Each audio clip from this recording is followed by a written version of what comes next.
Graça e paz, meu irmão, minha irmã. Nesse vídeo eu quero falar sobre opressão espiritual e minha conversão. Para você que não me conhece, meu nome é Michael Bastos, sou presbítero aqui na Assembleia de Deus Ministério de São Bernardo, na cidade de Mococa. E tenho gravado vídeos nesse canal a fim de trazer devocionais, a fim de trazer instruções sobre o jejum e oração. Então, se você não é inscrito ainda, se inscreva no canal. Bom, para me falar acerca dessa opressão, até chegar nessa opressão, eu preciso falar do processo, um pouco da minha vida, como eu cheguei nesse ponto. Eu me converti no ano de 2003, só que antes da minha conversão, o Senhor ele já havia trabalhado na minha vida. Uma semente já havia sido lançada. Eu me recordo que quando criança, a minha avó ela era membro na Igreja Deus e Amor, aí depois ela sai da Igreja Deus e Amor e ela vai para uma igreja, uma congregação independente aqui chamada Arca da Salvação. Eu deveria ter uns 7, 8 anos de idade. E eu me lembro que a minha avó me levava nos cultos, às vezes no final de semana, porque nós morávamos no fundo da casa da minha avó. Então acho que na época eu era filho único, para o meu pai e minha mãe ter um pouco de tranquilidade.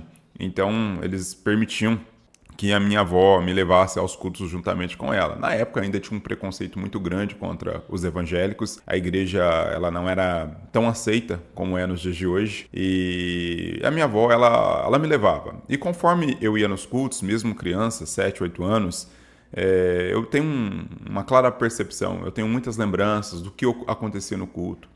Libertação, batismo com o Espírito Santo, palavras do pastor Antônio, era um homem de Deus, e é algo que eu sempre prego. A minha mãe e meu pai não eram crentes, mas o fato da minha avó me levar na igreja fez com que a semente do evangelho ficasse plantada no meu coração. E é aquilo que a Bíblia ensina, que nós devemos ensinar o menino no caminho que deve andar. Embora meu pai e minha mãe não fossem crentes, mas a minha avó, ela foi um grande exemplo de fé para mim. E eu lembro também, muitas vezes morávamos no fundo, eu ia na casa da minha avó na frente, e às vezes eu entrava no quarto, a minha avó estava de joelhos dobrado, orando ao Senhor. Então eu sempre vi essa comunhão da minha avó, eu sempre vi a fé da minha avó, e aquilo ficou no meu coração. O tempo foi passando, eu me tornei adolescente, me tornei jovem e eu permaneci no mundo, né? Embora minha avó me levasse na igreja, mas depois meu pai com a minha mãe compraram a sua própria casa, financiaram a sua própria casa, fui morar com eles. E aí eu perdi o meu contato, né, com a igreja, com a fé. E como meu pai e minha mãe eram pagãos, não tinham uma religião, às vezes flertavam com o catolicismo, flertavam com a Umbanda, mas assim não eram fixos em nenhum desses segmentos. E eu fui me desenvolvendo como uma pessoa pagã também, né? Nunca fui católico praticante, nunca fui da Umbanda, nunca fui de nenhum outro movimento religioso. E qual eram os meus planos, meus objetivos? Era desfrutar da vida, desfrutar dos prazeres carnais. Eu gostava muito de festas de carnaval, gostava muito de baile sertanejo, pagode. E como um jovem, eu queria desfrutar do mundo, que é a visão daquele que não conhece a Deus. É por isso que lá em Efésios 2 diz que nós andávamos segundo a vontade da nossa carne, éramos filhos da desobediência, fazendo a vontade do príncipe das trevas, o príncipe que governa este mundo. E em momento algum passava-se pela minha cabeça servir a Deus, buscar ao Senhor Jesus. E eu me recordo que um dia, aí começa o processo. Um dia eu fui jogar bola com os meus amigos e terminou o futebol, era por volta de umas 6 horas da tarde, e eu voltava num campo que tem aqui próximo de casa, esse campo ainda existe, e voltava era um dia comum, era só mais um dia. E de repente eu olhei para trás e eu vi uma espécie de sombra que estava por detrás de mim. E aí eu peguei, vi que não tinha ninguém, eu continuei andando. E conforme eu continuei andando, eu sentia que tinha alguma coisa me perseguindo. Era essa sensação que eu tinha, que alguma coisa estava me perseguindo. Cheguei em casa, e quando eu cheguei em casa, entrei no quarto, parecia que aquilo estava comigo. Fui tomar banho, parecia que aquilo estava dentro do banheiro comigo. E realmente estava, né? Eu não tinha uma percepção espiritual, e realmente estava. E eu comecei a ficar com medo. Eu não falei nada para minha mãe, para meu pai, eles vão falar que eu tô louco. Eu disse, vou dormir, isso é coisa da minha cabeça e amanhã é outro dia e vamos seguir a vida. E na época eu fazia um curso na parte da manhã. E amanheceu outro dia, eu fui pro curso. Só que quando eu chego lá no curso, aquilo estava comigo. Aquela sensação de que Hoje eu entendo, hoje como presbítero, conhecendo a Jesus, conhecendo a sua palavra, eu entendo que isso é um mundo espiritual, né? Que eu estava sofrendo uma opressão maligna e provavelmente aquilo estava ali para me perturbar e até mesmo para causar danos à minha vida. Cheguei em casa e aí eu fui ficando perturbado. Aí eu lembro que eu cheguei na minha mãe e eu falei: mãe, olha, eu expliquei pra ela, eu tava vindo e eu tô com uma sensação, menina, isso é coisa da tua cabeça, que não sei o que, faz uma reza aí, e que isso aí passa, que não sei o que. E minha mãe não deu, naquele primeiro momento a minha mãe não deu crédito pra mim. E aí eu peguei e vou seguir. Só que, tipo assim, comecei a ficar incomodado. E aí eu já comecei a ficar desesperado, porque realmente eu estava oprimido. Havia uma opressão maligna sobre a minha vida. Viramos para o segundo dia.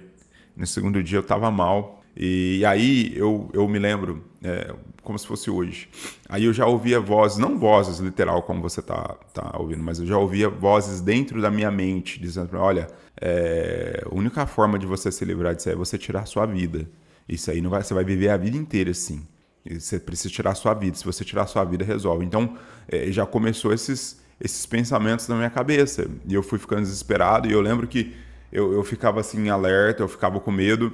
E aquilo falava. E aqui eu abro um parênteses. Porque hoje, pastores... eu amo, irmãos, o trabalho dos psicólogos. Tem um presbítero aqui no nosso campo que ele é psicólogo. E ele é de grande ajuda. E eu sempre digo, eu não menosprezo a psicologia, mas também nós estamos indo para um outro extremo. Qual é o outro extremo? De atribuir tudo à psicologia.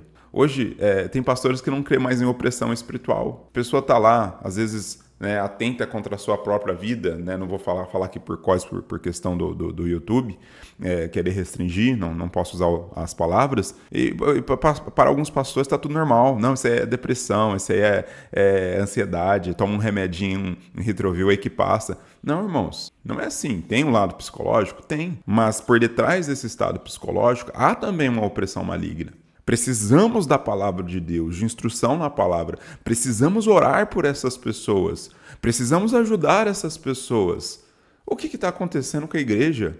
A igreja está normalizando a opressão espiritual como ataques psicológicos. Não tudo hoje é ataque psicológico. Como disse, precisamos ter um equilíbrio. Não menospreze a psicologia. Entendo que há circunstâncias que é necessário, né, você passar com um psicólogo, você conversar. Não estou aqui anulando isso, como um dia fizemos, que era outro extremo. Mas também estamos normalizando isso. O crente se atentar com a sua própria... Jesus disse, o ladrão veio senão matar, roubar e destruir. Eu vim para que tenham vida e vida como nós. Jesus veio para trazer vida. Não faz sentido. Efésios 4, 5, 6, 7, 8 vai dizer que a paz que excede todo entendimento preencherá o nosso coração. Davi no Salmo 4 deve dizer: olha, em paz me deito e em paz eu me levanto. E a Bíblia traz várias promessas da paz. Uma das características do Espírito Santo do fruto do Espírito paz e alegria. É óbvio que nós entendemos que nós não vamos viver sempre em paz e alegria. Haverá momentos de luta, haverá momentos de dor, de tristeza, mas isso são momentos na vida do crente. Então eu vejo hoje, já teve casos de crentes há mais de 10 anos tomando remédio para dormir. E as pessoas estão normalizando isso daí. Estão normalizando. Não, a igreja ela tem o seu papel na terra, que é levar cura para aqueles que estão enfermos. E não apenas fisicamente falando, mas espiritualmente falando. Então, deixa esse parênteses para você aí, que nós não podemos normalizar isso e entender que tudo é questão psicológica, que não é. Tem muita coisa que é opressão. Entendeu? Então, precisamos ter sabedoria, discernimento e saber trabalhar com ambas as coisas. E voltando para o testemunho, eu fiquei ali naquela situação. Veio o terceiro dia e eu já estava desesperado. Aquelas vozes falando na minha cabeça. A minha mãe, ela encontra com uma mulher, minha mãe já estava disposta a me levar num psicólogo. Eu queria que a minha mãe estivesse do lado aqui para ela falar para vocês que ela estava achando que eu estava ficando louco. Achou que era esquizofrenia. E aí ela encontrou com uma irmã. Essa irmã disse: olha, tem uma igreja bem próxima da casa de vocês. Por que você não leva ele lá para fazer uma oração e tal? Aí eu lembro que a minha mãe chegou em casa, eu havia chegado do curso. Ela falou: tem uma igreja aqui perto, você não quer ir na igreja, receber uma oração do pastor? Irmãos, eu não gostava de igreja evangélica, embora eu tivesse ido com a minha avó, mas principalmente ali na década de 90, havia uma igreja que ela fazia transmissões de expulsação de demônios, exorcisão. Vocês sabem do que eu tô falando. E eu via aquilo lá e na minha cabeça, se eu entrasse numa igreja evangélica, eu ia ficar manifestado. Eu tinha medo, morria de medo. Então eu falei, eu não vou mexer com isso aí não, eu pensava comigo. Inclusive eu não gostava de ir em igreja evangélica, depois eu passei a não gostar exatamente por causa disso. Mas aí eu tava tão mal, eu falei, meu Deus, se essa é a única opção, se isso vai dar jeito nisso que eu tô sentindo, nesse aperto, nisso que eu tô vivendo agora, eu vou. E aí eu falei, não mãe, vamos. Aí eu me lembro certinho que era por volta de umas 6 horas da tarde, nós fomos na igreja, né? Ainda não tinha começado o culto, um obreiro que estava varrendo, o presbítero Cleodair estava varrendo. E aí perguntamos para ele que hora que iniciava o culto, se poderíamos ir na igreja. Ele disse, não, pode, vocês são bem-vindos. Aí deu a hora do culto, dia 1 de abril de 2003. Eu e minha mãe fomos na igreja.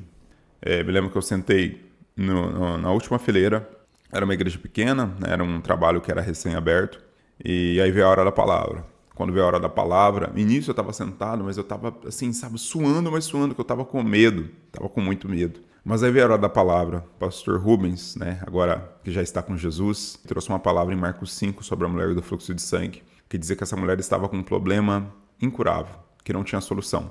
E havendo procurado todos os meios, ela não encontrou cura, mas ela ouviu falar de Jesus. E entrando no meio daquela multidão, ela tocou na orla do vestido de Jesus, porque ela dizia, se eu tão somente tocar no vestido dele, na orla do vestido dele eu serei curado. E ele foi falando aquilo, explicando aquilo, e ele disse, olha, se você tocar em Jesus hoje, você vai ser curado. Mas se você não tiver forças para tocar em Jesus, Jesus vai tocar em você. E naquele momento eu sentado, eu lembro que o obreiro veio, e o obreiro Cleodair, e colocou as mãos, na época o obreiro, hoje ele é presbítero, colocou as mãos sobre a minha cabeça. Ele fez uma oração simples.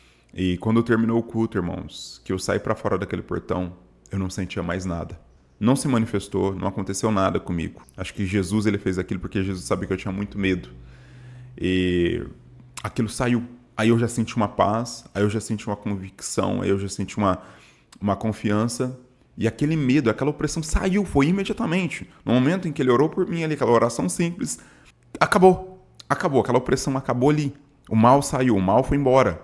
E a partir daquele dia, eu disse, né, não fez o apelo naquele dia, algo bem estranho, porque eu me converti na igreja de Casa da Bênção, e era muito comum eles fazerem, mas naquele dia específico que eu fui, não fizeram o apelo, e eu disse, eu vou servir esse Jesus. A partir de hoje eu vou servir esse Jesus, porque ele me curou, ele me livrou da opressão. Até então não sabia que era opressão, mas hoje, né, relatando, eu digo dessa forma. E ali eu me converti. Ali eu entreguei a minha vida para Jesus. Jesus foi no dia 1 de abril, até costumo dizer, de 2003, até costumo dizer que foi no dia da mentira que eu conheci a verdade. Foi no dia da mentira que eu entrei pelo caminho, verdade e vida que é Jesus Cristo. E nunca mais, irmãos, passei por aquela opressão. Nunca mais mesmo. E aí Jesus começou a trabalhar na minha vida, fez coisas extraordinárias na minha vida e tem feito ainda. Estou aqui para contar esse testemunho, porque talvez alguém que está oprimido dentro da tua casa, algum amigo seu, alguma amiga sua, alguma pessoa que está sofrendo com opressão. E eu digo para você, compartilha este vídeo para essa pessoa. E você que está assistindo esse vídeo, que está oprimido, que tem ouvido vozes, que está talvez pensando em fazer coisas erradas com a sua vida, eu digo para você que Jesus Cristo é o caminho, a verdade e a vida. Eu digo para você que Jesus pode curar você, mudar o quadro da sua vida. Você não vai morrer não, você vai viver, e você vai viver para a glória de Deus. Você vai viver para a glória de Jesus Cristo, porque ele tem poder. O ladrão veio senão a matar, roubar e destruir, mas Jesus não. Jesus ele veio para dar vida, e vida em abundância, e ele te dá vida nesse dia de hoje. Creia no Senhor Jesus Cristo como teu único e suficiente Salvador. Entrega o teu caminho a ele, e ele tudo fará. Jesus Cristo vive para sempre, e não somente dará cura para a tua vida, mas um dia Jesus há de voltar, e ele nos levará consigo para viver eternamente na sua glória com ele. Louvado seja o nome do Senhor Jesus. Esse foi o vídeo de hoje. Fique na paz do Senhor.